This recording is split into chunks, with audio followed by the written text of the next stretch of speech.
Hey there, it's Patrick Engel of blueandgold.com. It's Tuesday, November 3rd, 2020. We have a special edition of the Irish Huddle this week, a conversation with TigerIllustrated.com beat writer Larry Williams. That's the ClemsonRivals.com site. Larry's covered the Tigers for a long time and is the author of the book Dabo's Dynasty. Let's bring in Larry to discuss this weekend's game between number 1 Clemson and number 4 Notre Dame. Saturday night, 7:30 Eastern, NBC, the first top-ranked team to visit Notre Dame Stadium since USC in 2005. Let's welcome in Larry Williams. Well, we're very pleased to welcome Larry Williams of TigerIllustrated.com, longtime Clemson beat writer. Larry, really appreciate you joining us today. Sure thing. Glad to be with you guys. So, of course, a lot of newsy things around Clemson in the last, week or whatever it's been since the bombshell news with Trevor Lawrence dropped. But they've played a game since then. And from your view and just having watched it played out and talked with Dabo Swinney a few times now, I think, how are they feeling after that game, specifically with DJ Uiagalelei? I probably missed that. Okay. Did I say it right? Sounded good to me.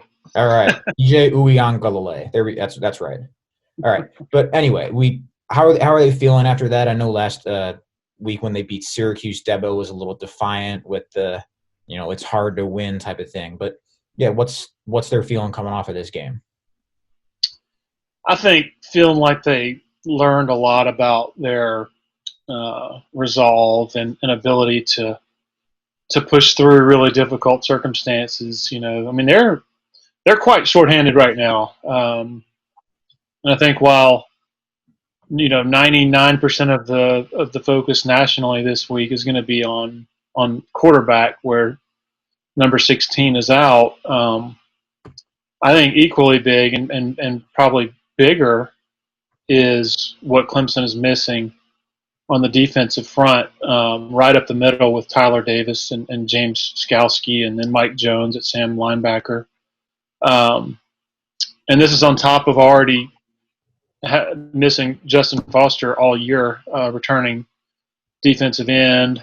And so I think just the ability for them under those types of circumstances, with so many players sort of being thrust into prominent roles, to battle back from an 18-point deficit, then 15-point deficit at halftime, and to win. I think it sort of showcased their championship DNA, I guess, is what they like to call it.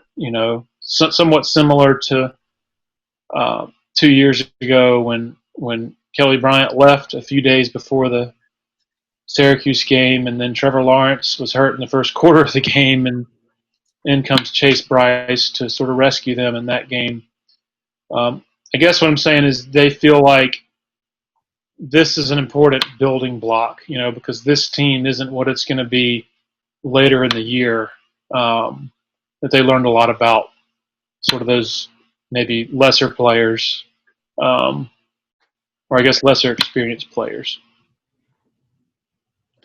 Larry, you brought up the injury situation, especially on defense, because everyone is mainly focused on Trevor Lawrence. And you mentioned 3 guys, but Xavier Thomas, I believe, also is out for the first half because of a targeting call in the second half against Boston College.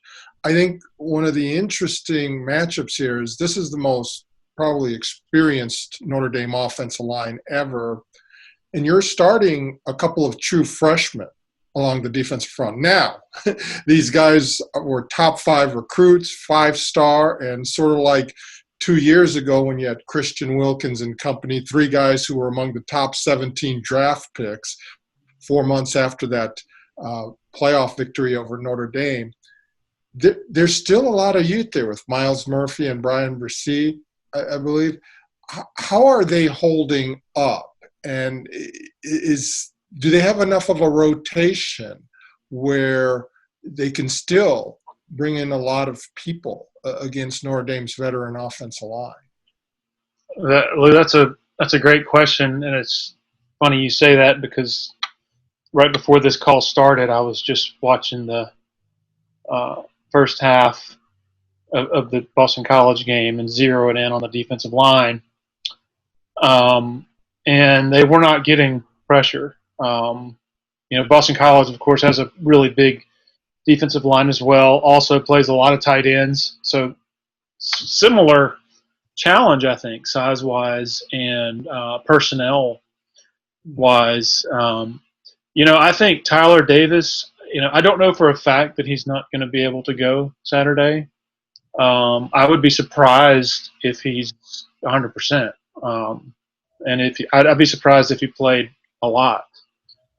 So therefore, you're looking at, like you said, supremely talented defensive linemen, highly regarded, but also inexperienced. I mean, this is Brian Brzez's first run through it, and so while he had a huge play at the end in creating a safety, he's still learning.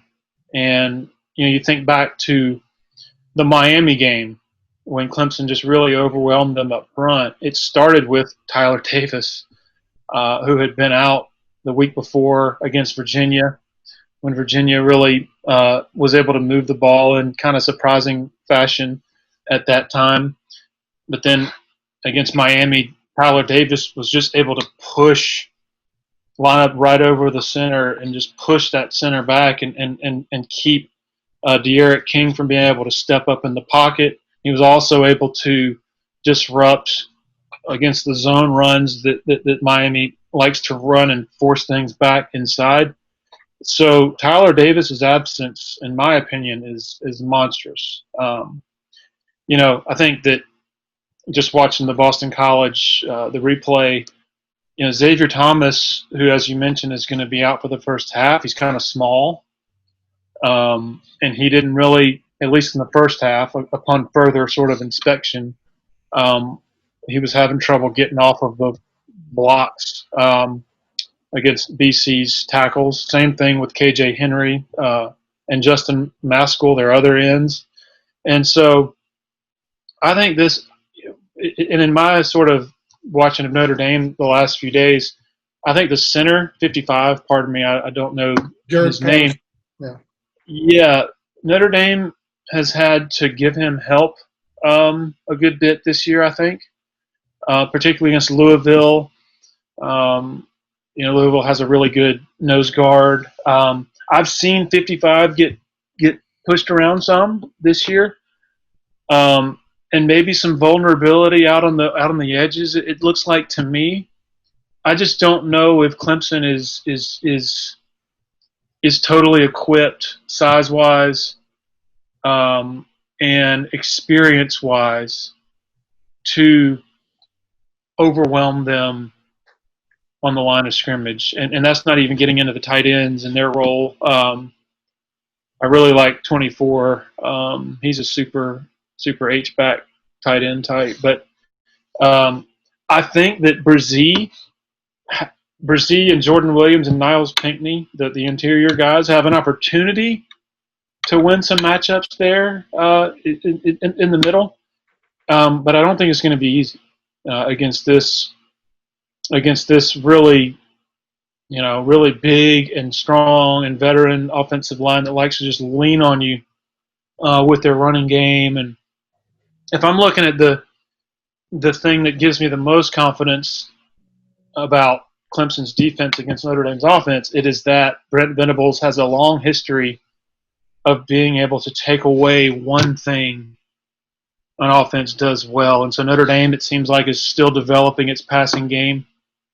The receivers are still trying to sort of find the answers there, I think. That's a developing situation. And so I would take some confidence in Brent Venables' ability to scheme up ways to maybe limit their running game. But I think it's still a tall order because they're just they're really big and physical, and just given the situation with Clemson's attrition right now, it's a tough. And I haven't even mentioned James Skalski and Mike Jones, the two Skowski is definitely out. Mike Jones, he's iffy. I don't know if he'll play.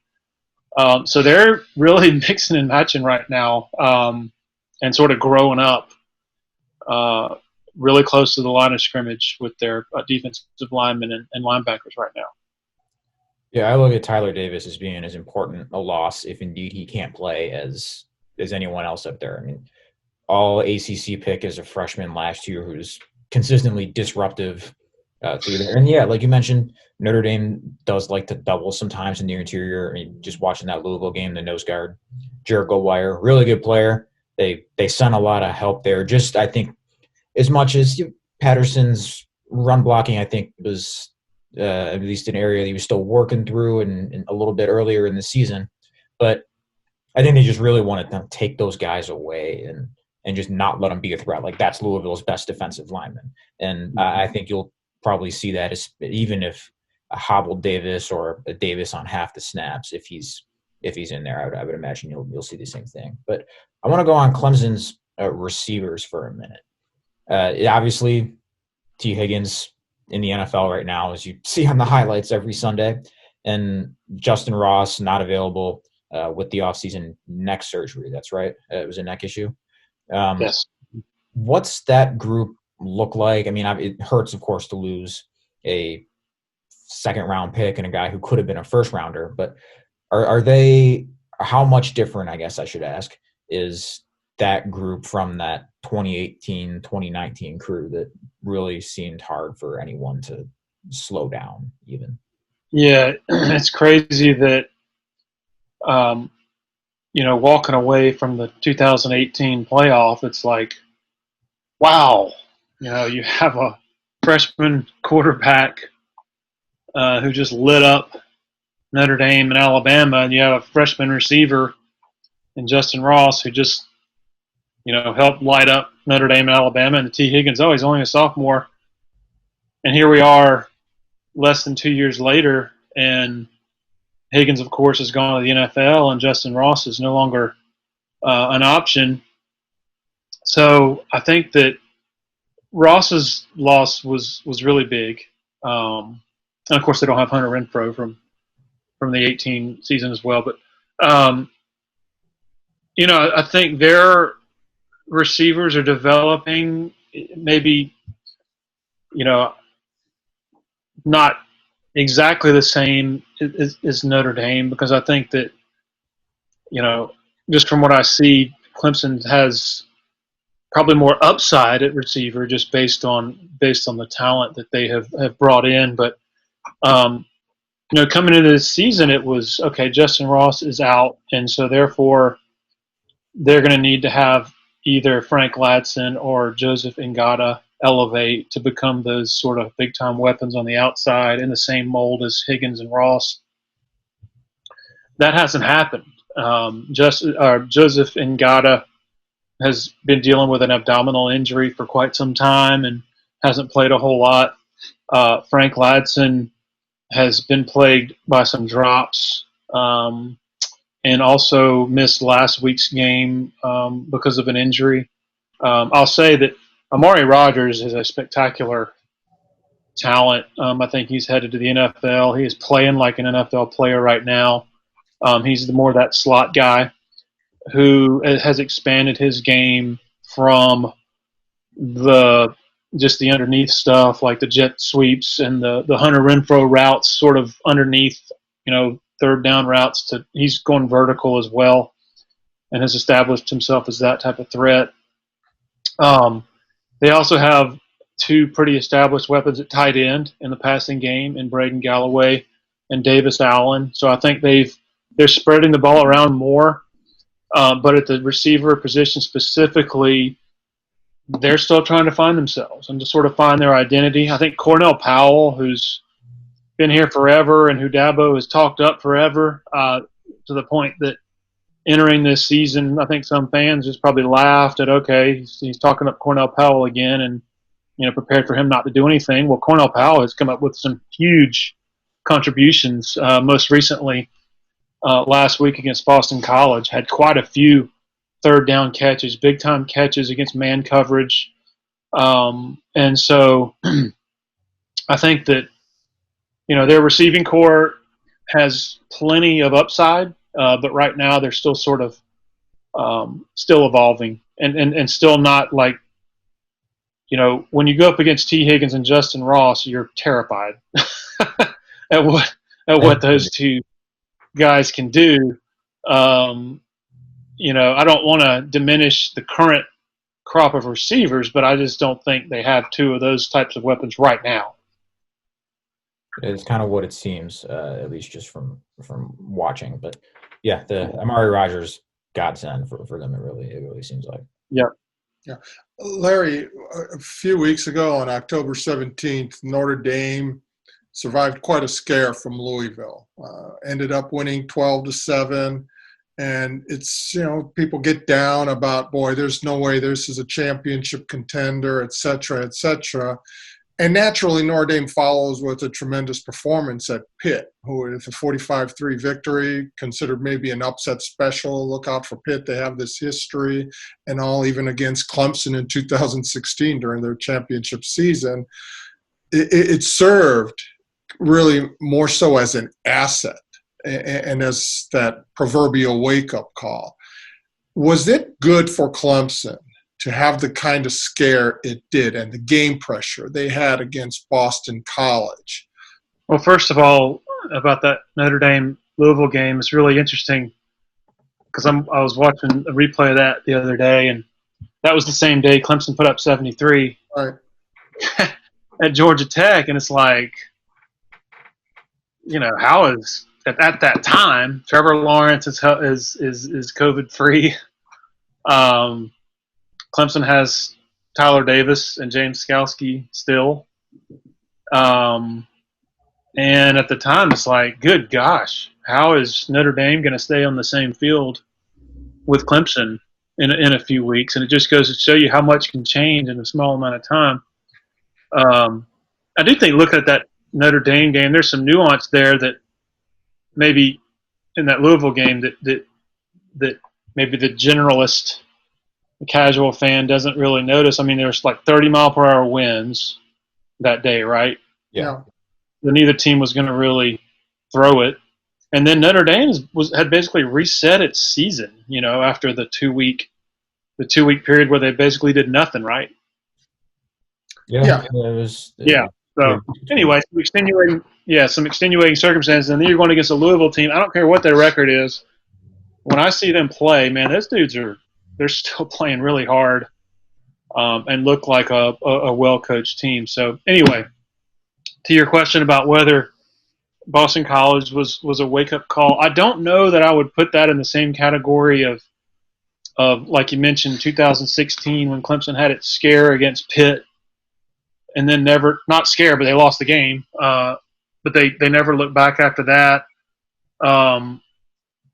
Similar deal last season against North Carolina. They never looked back after winning by just one in Chapel Hill. I wouldn't necessarily put this in the same category because it's not a bunch of veterans who are getting bored and sort of have a lesser opponent sneak up on them. I mean, this team with the attrition it's going through, I think it's more a case of they just have a lot of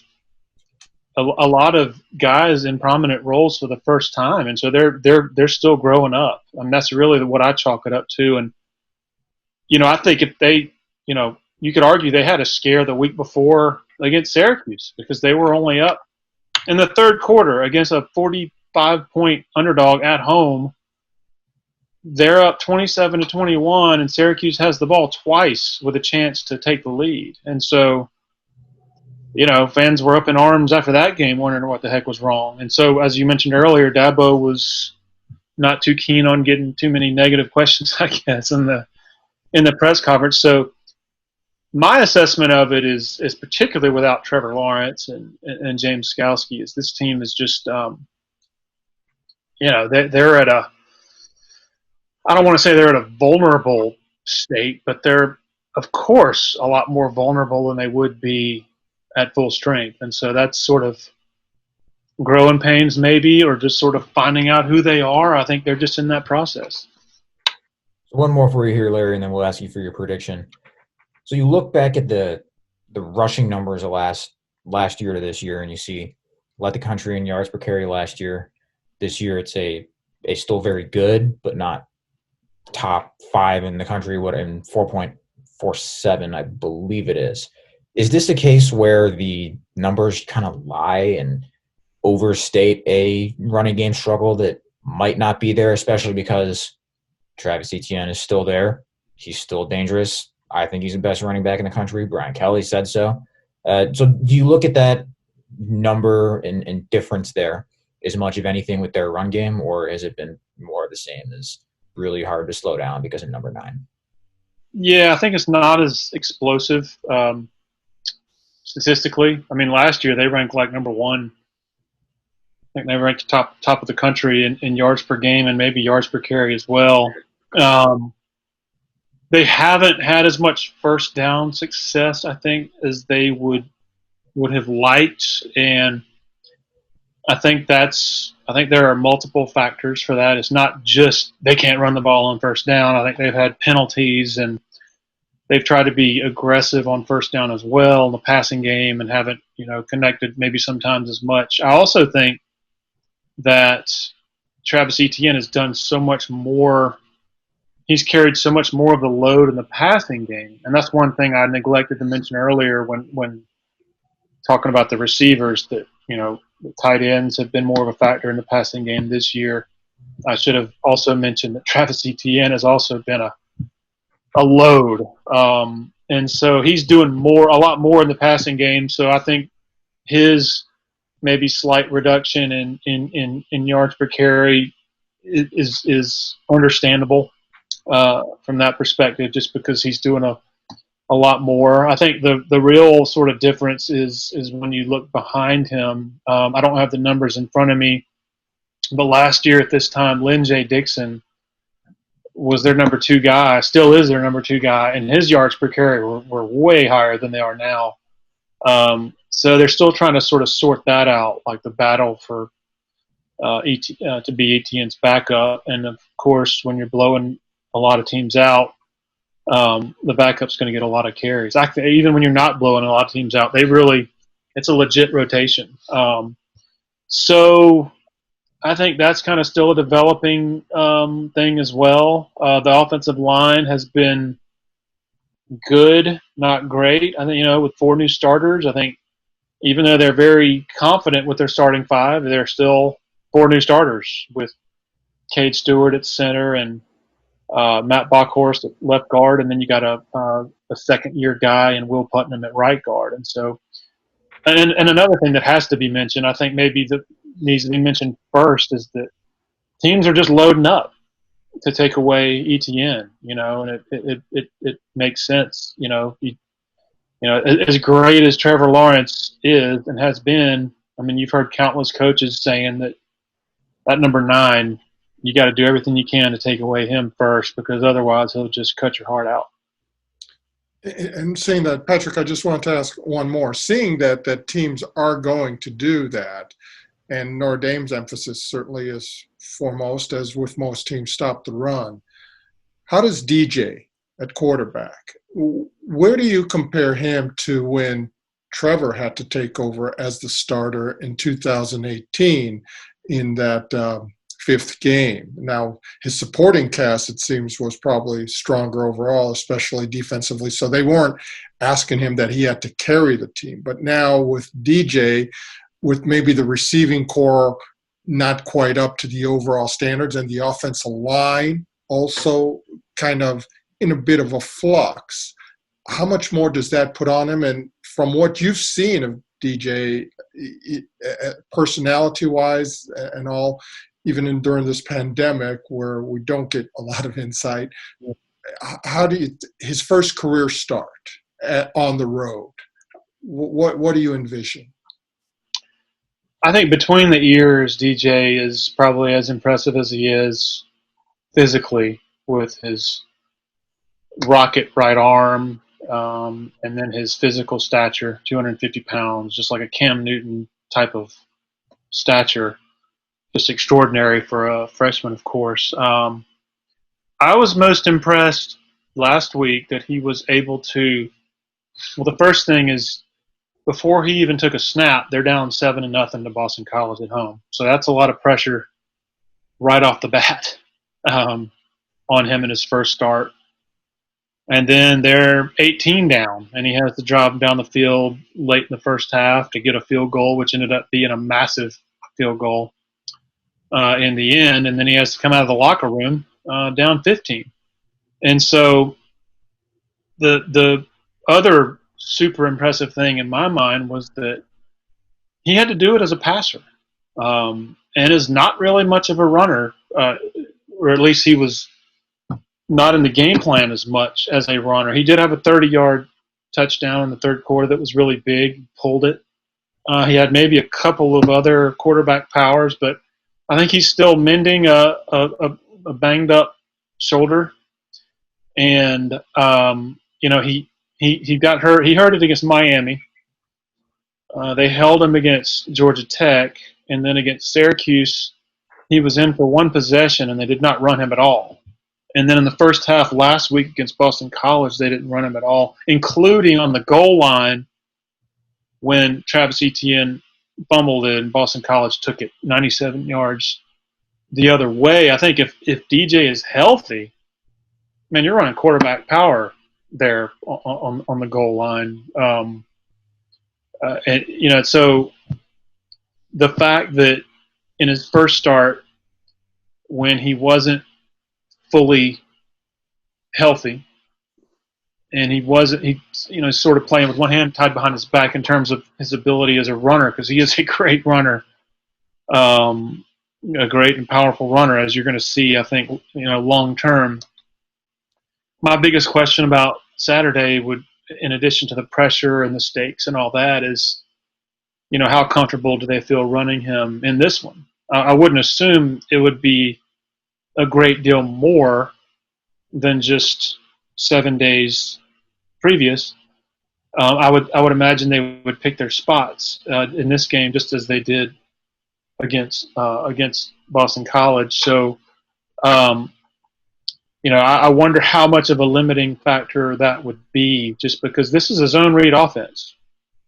Like the quarterback's legs are always, a factor, or they should be. And so I don't think they're going to just make him exclusively a pocket passer. Like I think they'll make Notre Dame pay if they don't account for him on the zone read. But I just think ideally at 100%, DJ Uiagalelei would be a bigger load, just given that you have to worry about both his arm and his legs and his lowering his shoulder and plowing over people. So I'm really interested to see just how much he's able to do against a really good defense. I think this Notre Dame defense, I don't know how you guys would compare him to the one 2 years ago, but the difference to me is, or one of the differences is the safety 14. Like, I don't remember Notre Dame having a guy like that. Rare talent at Gary World. Like that guy. Yeah. He's kind of an Isaiah Simmons type of weapon. And I really like 41 and 95, I guess it is, the two interior guys on the defensive line. And Tagovailoa and Mosa, right? Yeah, really disruptive. They've been a lot more disruptive this year, especially. Yeah. So I think this is I think this is a tougher challenge, of course, for the trigger man of Clemson's offense. He doesn't strike me as anyone that would be overwhelmed by a moment of playing a really good defense or top 5 game, national TV primetime, all that nonsense. That if it's anything, that the test is, how's he going to play against this? I certainly don't think mentally, and just like you alluded to there at the beginning of your answer, that it's going to be a thing that's a big advantage or thing Notre Dame can count on even. So, Larry, we'll leave you with this. What is your prediction for Saturday's game? I don't know yet. I think it'll be I'm expecting a dogfight. I'm expecting it to be really close. I think that this is a great opportunity for Notre Dame, and I think that creates pressure on Notre Dame because it's with the backdrop of what happened 2 years ago. That's pressure. You're on your home field. You're playing a shorthanded team. Sort of the if not now then when sort of specter of that sort of looming, and so I kind of view it as Clemson kind of playing with house money a little bit. I think had they lost last week, it would be a lot different. But I think everybody pretty much agrees they can afford to lose a game and still be in the have a shot at the playoff. And so I'm interested to see how Notre Dame handles that pressure, how Ian Book handles that pressure, even though there are some, all the questions that we talked about earlier about Clemson's ability to generate pressure against that offensive line. So I apologize, but I'm still, like I said earlier when we started, I was just finishing watching Clemson's defensive line in the first half against Boston College, so still kind of letting things percolate a little bit. Right. That makes sense. Well, Larry, really appreciate you taking the time here to join us. For all you listeners out there, you can follow Larry on Twitter at Larry Williams TI. Is that right? For the Clemson side of things, you should be doing that. And Notre Dame, Clemson, top 5 matchup.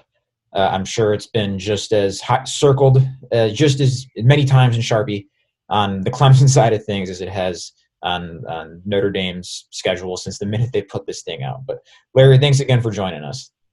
All right, thanks, guys. Thank you very much, Larry. Thank you.